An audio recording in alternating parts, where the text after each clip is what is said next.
Born in Toronto in 1960, Tom McCarthy established himself as a future star almost as soon as he could skate.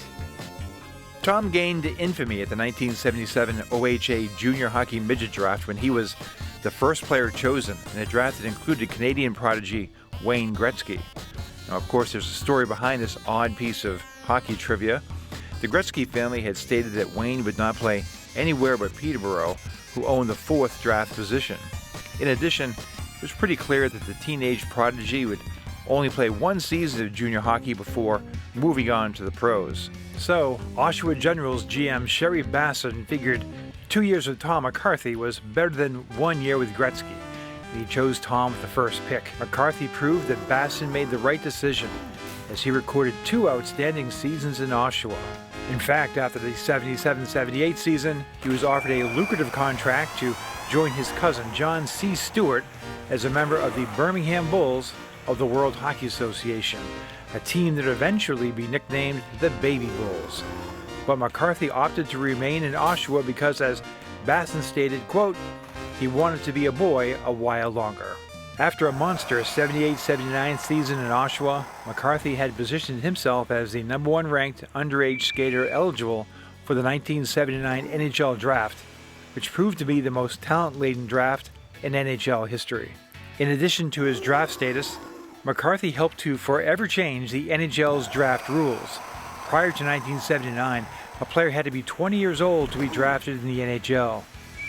But the 19-year-old McCarthy, along with his agent Art Kaminsky, challenged the league and threatened to sue the NHL for the right-to-work rule. McCarthy and Kaminsky prevailed, and the NHL dropped his draft age requirement from 20 to 18. McCarthy was chosen 10th overall by the Minnesota North Stars, 2 positions behind Raymond Bourque and ahead of future Hall of Famers such as Kevin Lowe, Mark Messier, Michel Goulet, and Guy Carbonneau. It was quite a draft haul for Minnesota GM Lou Nanne, who also selected Craig Hartsburg and Neil Broughton. And when the draft concluded, he signed undrafted free agent Dino Ciccarelli.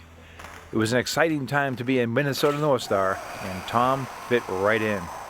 In his second season, the North Stars advanced all the way to the 1981 Stanley Cup Finals, and when he was eventually placed on a line with Neil Broughton and Dino Ciccarelli, his career really took off. Take it from me. Vote yes on Amendment 3. In 1982-83, he notched 76 points and earned an All-Star Game selection in what would be his only healthy season in the NHL. He followed that with a 39-goal campaign in 1983-84, although he played just 66 games. A popular player in the Twin Cities, Tom owned a chain of fish and chip restaurants called McCarthy's Just for the Halibut, which was managed by his parents who had moved to the States from Canada. While Tom was well liked by his teammates and productive on the ice, there was big trouble brewing in 2 aspects of his life. One in an area that was in his control, and one that was not. From the get-go, Tom was a notorious abuser of alcohol and drugs. He once missed a flight for a game and was fined for being late to practice multiple times. And he never matured out of his erratic off-ice habits. The 1985 North Stars assistant GM Glenn Sonmore, himself a recovering alcoholic, convinced Tom to enter the Betty Ford Clinic. Tom went through the Betty Ford program, but he could never shake his addictions. In addition to his personal misadventures, Tom was struck by a freakish string of injuries that bedeviled him throughout his career. Here's a sample. In 1981, he was hit in the forearm by a shot in practice, tearing his forearm muscles, which caused internal bleeding and required surgery to save his arm. The next year, a similar injury happened to his leg. He tore his hamstring muscles, which swelled, blocking blood supply to the leg, and he was again rushed to surgery. His early days in Minnesota also included missed games for cracked ribs, a fractured wrist, strained ankle tendon, a torn calf muscle, and a bruised sternum. And he injured his back in a 1984 Jeep accident and then suffered a broken back in an injury suffered when he slid into a goalpost. He missed parts of the 84-85 season with torn tricep muscle and a sprained ankle. He played the last part of the 84-85 regular season and much of the 85 playoffs with vision trouble resulting from a concussion suffered when he was punched by Tiger Williams in Detroit. In the 1985-86 season alone, he was afflicted with an injured knee, jammed wrist, Bell's palsy, a broken thumb, and a separated shoulder. North Stars trainer Dick Rose said, "What is a bruise to most people, you have to treat like a fracture with Tommy. He doesn't heal like most people. It's no knock on him, it's just the way he is." After the 85-86 season, McCarthy was traded to the Boston Bruins in an attempt to revitalize his career. As in Minnesota, Tom was very well liked by his Boston Bruins teammates. According to Bruins beat writer Kevin Paul DuPont, Tom was full of smiles, good words, energy, moves, and talent.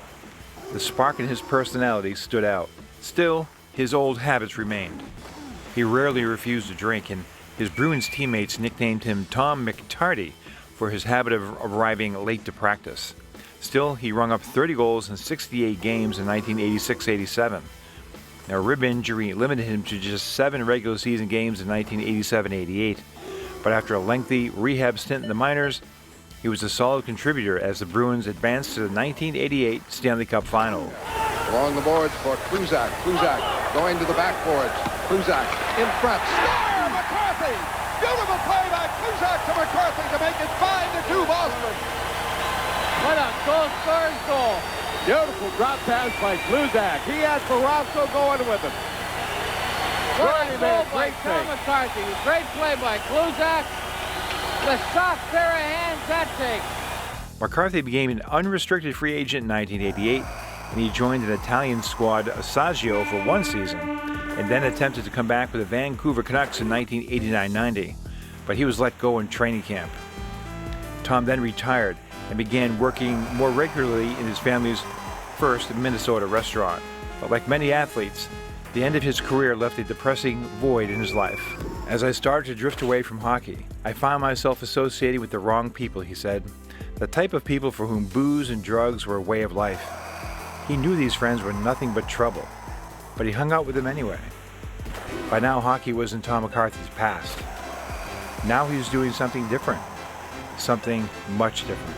Because one day in 1994, 6 years removed from the NHL, came a knock on his door. It was a violent knock. The kind of knock that says, "Open this door now or we'll break it down."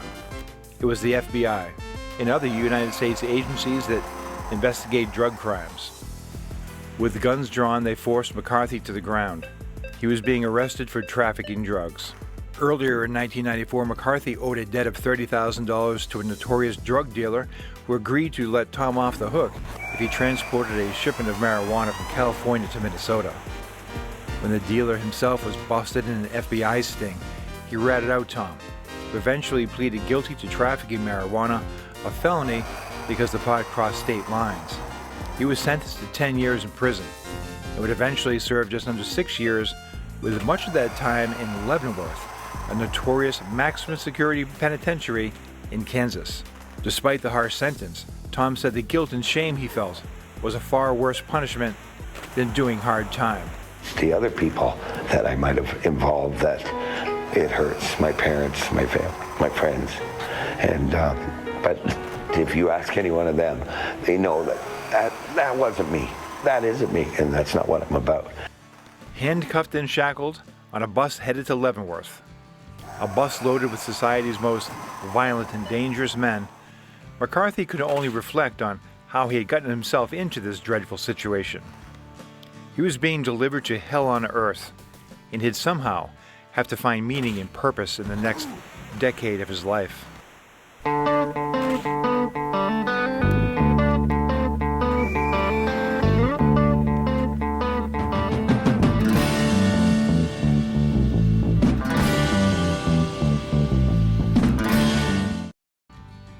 Ironically, Tom's road to redemption would be traveled through the game he had learned to hate, a game that nearly destroyed his body, mind, and spirit.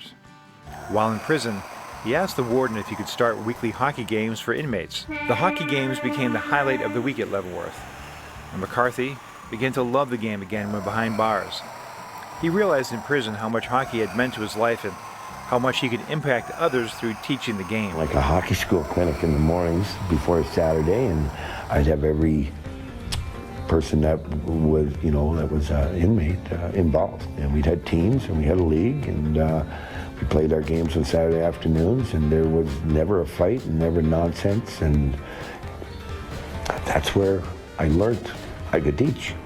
After his release, McCarthy went on to coach and sometimes partly own small-town junior teams in lesser-known leagues across Ontario, like the Huntsville Otters, Trenton Golden Hawks, North Bay Junior Trappers, and Espanola Rivermen. He also coached a team in Romania for a season. Despite his success, McCarthy retired from coaching in 2018.